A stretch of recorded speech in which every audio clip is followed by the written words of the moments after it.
आज जो ये प्रोग्राम रखा गया है ये किसकी तरफ से है और इसका क्या आप इसके बारे में क्या जानते हैं? अस्सलाम वालेकुम एवरीवन।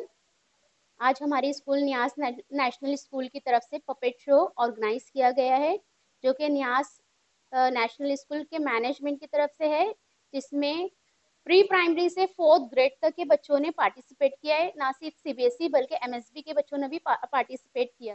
पपेट शो के जरिए से हम ये मैसेज देना चाहते हैं, like the word is action is louder than the words. Means बच्चे हमारे जो है एक्शन के जरिए से कुछ मैसेज देना चाहते हैं।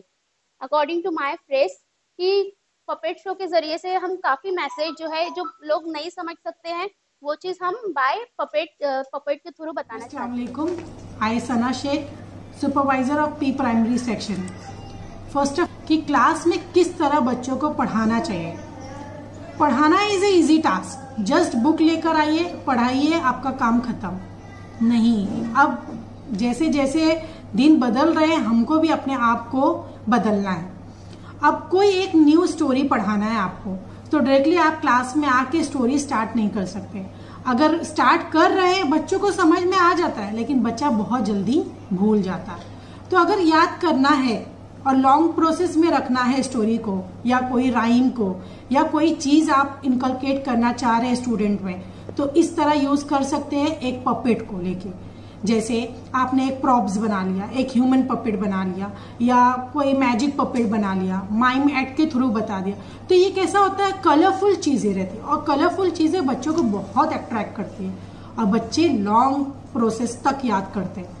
क्यों बच्चे ने अभी तक राइम याद किया है तो भूला है नहीं। ट्विंकल ट्विंकल लिटिल स्टार वो उनको रट्टाफिकेशन कराया है, लेकिन अगर उस टाइम पे उस दौर में हमको याद कराया गया होता ट्विंकल ऐसा होता है, स्टार को ऐसे ऐसे किया जाता है, स्टार कहाँ होता है, तो हमको अब तक याद रहता। लेकिन हम रट्टाफिकेशन से पढ़े हैं तो आगे हम अपने बच्चों को वो चीज नहीं देना चाहते। तो पपेट के थ्रू हम मैजिक के थ्रू बच्चों को पढ़ाना चाहते हैं और नई नई चीजें इन्वेंट करना चाहते हैं। बहुत सारे कैटेगरी उसमें types of puppets. Myself Anam Ansari, principle of primary section, Maharashtra board. हमारे बच्चों ने पपेट शो के लिए बहुत मेहनत की है, हमारे टीचर्स ने बहुत मेहनत की, हमारे पेरेंट्स ने बहुत मेहनत की है। तो हम गुजारिश करते हैं नियाज नेशनल स्कूल के बिहाफ से कि अगर आप ये पपेट शो मिस कर दिए हैं तो आप प्लीज नेक्स्ट टाइम आइए और इसको देखिए। हमारे यहाँ जो टाइप्स ऑफ पपेट्स हुए हैं वो माइम एक्ट हुए हैं, जिसमें एनिमल टॉर्चर के बारे में बताया गया है। शैडो एक्ट के जरिए हमने इस्लामिक एक्ट प्रेजेंट किया है, जिसमें असहाबे कहाफ, मसनून दुआएं और नमाज की अहमियत बताई गई है। हमारे यहाँ पपेट क्लाउन हुआ है, जिसमें पपेट को एक इंसान कंट्रोल करता है, वो बताया गया है। हमारे यहाँ ह्यूमन पपेट हुए हैं, मास्क पपेट हुए हैं। तो बहुत सारी क्रिएटिविटी बच्चों ने दिखाई है, जो उनके टैलेंट है उन्होंने वो प्रेजेंट किया है। तो हम आपसे गुजारिश करते हैं कि प्लीज आइए और उनको मोटिवेट करिए। Thank you so much.